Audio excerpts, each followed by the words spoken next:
Oh my God, you did it. I am so excited for you. Someone reached out and they want that thing that you have to offer. And that is so super cool. It finally happened. But wait a minute. Time out. I just have to ask you, did you do the right thing?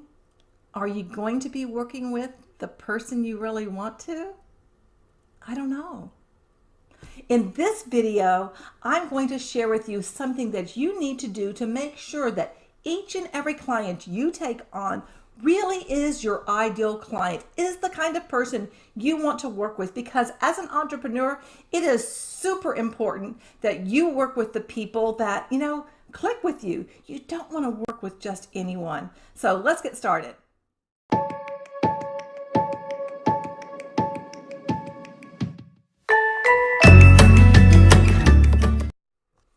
Hey there, my name is Alanda Carter and welcome to my channel.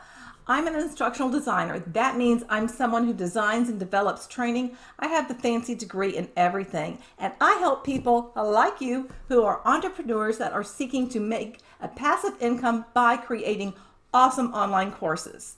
Today in this video, I'm going to share with you what you need to do to make sure that you are actually working with the type of people that you want to. Okay, I know when someone finally pays attention to what you have to offer, that, there's this kind of adrenaline rush.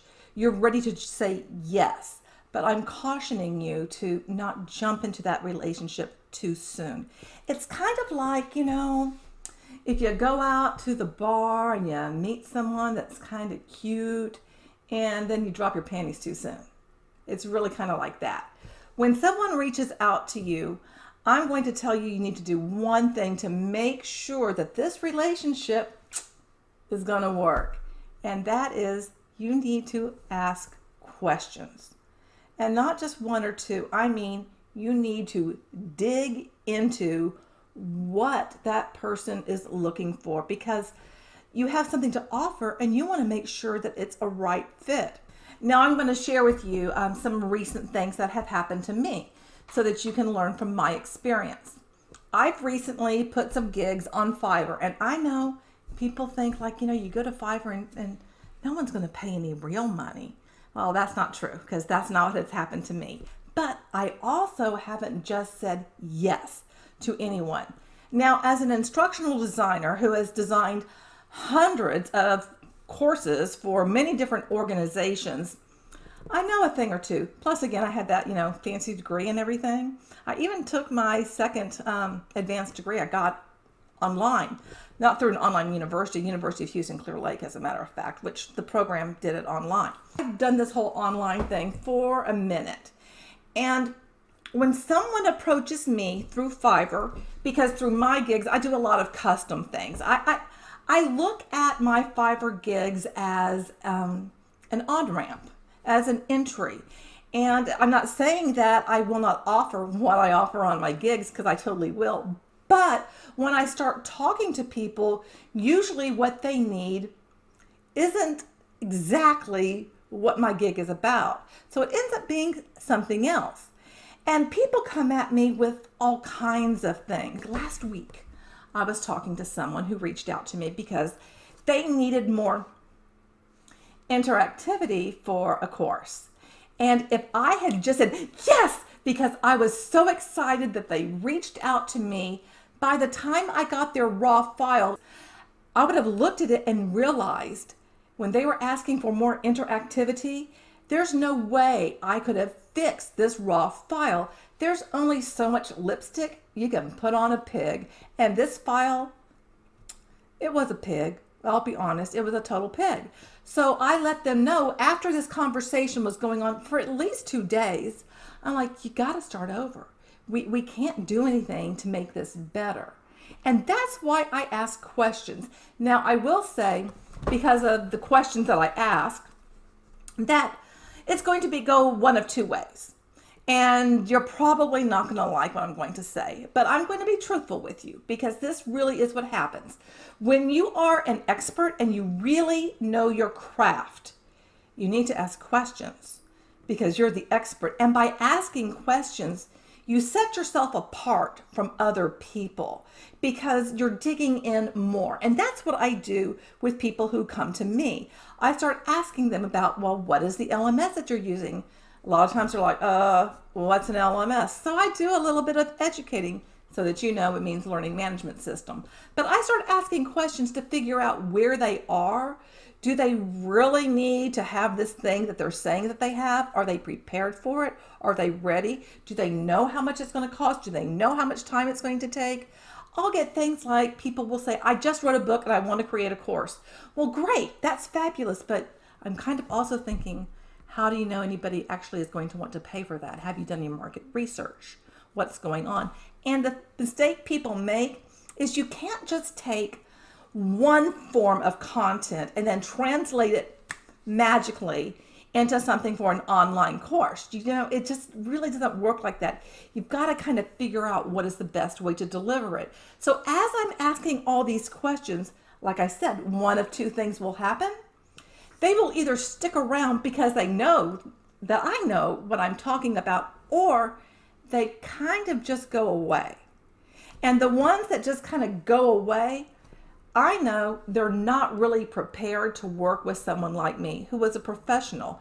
Because yeah, the gigs that I have out there on Fiverr, you know, I mean, they're reasonable prices, but when I start digging into what someone actually needs, I know it's going to cost more because I know how much time it's going to take. I know the amount of effort it's going to take to do that. I know the revisions it's going to need. I already have all of that in my mind.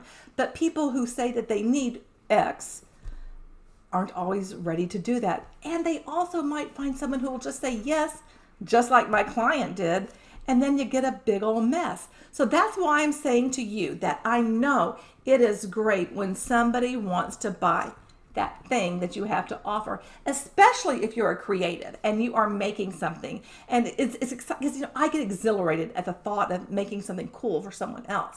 And it's very exciting. But if you work with someone who is a bad match, it's really a rotten experience for you as a creative. And that's going to drain your energy. And it's not a good experience for your client either. And no matter where you're looking to build up your reputation, you want to develop relationships with your clients. You want that repeat business, and you want that word of mouth thing because it spreads. I mean, that's still the best way people find out about things is we share them, we communicate, we verbalize, we tell our friends about the best restaurant in town. So if you deliver quality service to someone with whatever that thing is that you do, you want them to tell others, right? Of course you do. Otherwise, what's the point of, you know, this whole venture that you're on? So really think about when someone does reach out, and granted, I mean, honestly, it kind of depends on what it is that you offer. For instance, you know, if you make soap, maybe you just need to know about the size that they want and the scent. I don't know. I don't make soap. But if you do something like logo design, which I don't do, you know, that might take more effort to figure out. If you do some kind of video something, that's going to take more effort. Even if you're a coach of some sort, when you coach someone, and I don't care what it is that you're coaching them on, you want to make sure that how you communicate, what your personality is like, that you're going to be a good fit for each other. That's why people, you know, like follow other people on social media and they start kind of clicking with someone because, you know, you're relatable. So you want to build that relationship up by relating to people where they are and finding out by questioning what's going on with them so that you can make the determination, is this someone that I want to work with? Do I want to get up and look forward to meeting with this person? Because if you're kind of feeling the drain, like, you know, I'd rather be, I don't know, picking up dog poop outside than meet with this client, then that's probably not your ideal client. You really want to make sure that whoever it is that you're working with is someone that you get along with. That's like your BFF. Otherwise, it totally will be a bucket of suck. So although it's so wonderful that somebody reached out to you and wants your thing, just slow down. For your own peace of mind, for your own sanity, slow down and make sure that that person really is the right fit. And I promise you, by doing that, you'll end up making more money than if you just say yes to anyone. It goes back to that relationship thing about how somebody sticks around if you don't drop your panties too soon. It's the same kind of thing. It's a relationship, so think of it that way. Thanks so much for watching. I really appreciate you being here. And before I go, I have a question of the day for you. Have you ever worked with a client that wasn't your cup of tea? And what did that do for you? Go ahead and drop that below in the comments and share with me, and I'll make sure to reply back. For this, change starts now.